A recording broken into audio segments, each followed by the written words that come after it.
colleagues have been charging the president with collusion with Russia, which you had to take slams for because you investigated that it was actually a coup to take down the president. Let's go back to your reporting there and your investigation. Where are you on that? I know this upcoming week is going to be an important one for General Micheal Flynn. What can you tell us? Well, as everyone has been watching the coronavirus, our investigation continues. And most critically, there is a lot of new information that has come out in terms of things that were redacted or kept classified by someone, I don't know who, in both the Horowitz report and stuff now that is finally being declassified. And the real question here is why was this stuff being classified? Why were the American people being kept in the dark, still being kept in the dark? We finally just got to see the FISA warrant that was used against Carter Page. There's still a lot of black marks, okay, in that FISA report. We need everything declassified so that we can continue this investigation. Why is General Flynn important? Because on Friday night, thankfully, Attorney General Barr has appointed a U.S. attorney out of Missouri to look into, what was going on in some of these investigations. And now we don't know what was submitted to the court on Friday evening.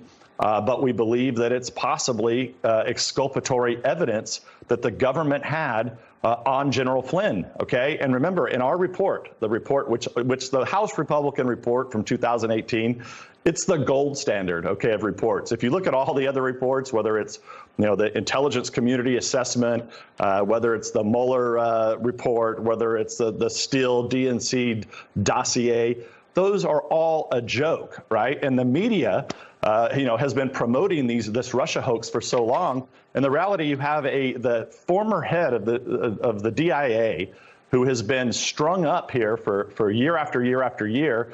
And what was now likely, we're going to find out, he was framed. Imagine that, being framed by our own government and by political operatives who don't like you. And I think that's what we're going to find out. And we have a timeline here that shows exactly the Micheal Flynn situation. Of course, he met Donald Trump in August of 2015. They were already looking into Micheal Flynn at that time because I guess he wanted an audit of the Department of Defense and of the Pentagon. He didn't understand where the money was going, and we see that some of the money was paid out by the Office of Net Assessments. Stefan Halper, who was an informant, was awarded a contract of several contracts up to $1 million for so-called studies that he was writing. But we know that he also was running into Trump campaign people. So there's that. You want to investigate and talk to a certain Russian individual. You say this is going to be very important for your investigation. Who is that, and what do you want to know?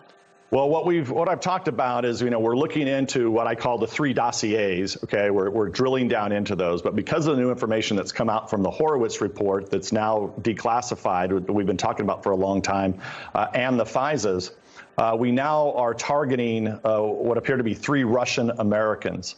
I think the most important one is somebody that we actually asked to come to our committee named Sergei Milyan. He is hiding somewhere around the globe. We don't know exactly what country he's in, but we really would like Sergei to come forward and talk to us because either he was working for Fusion GPS and the Clinton campaign and dirtying up Trump people, or it's quite possible he may have been framed.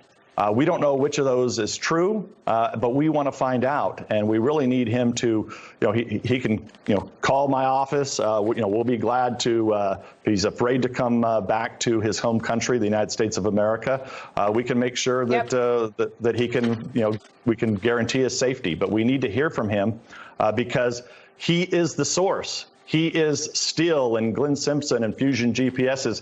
He's one of their major sources. And guess who never interviewed him, Maria? Guess who never interviewed him? Robert Mueller's team. Robert Mueller's team.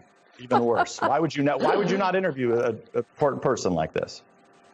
Unbelievable. Congressman, thank you. We will be following this story, and we are waiting for accountability.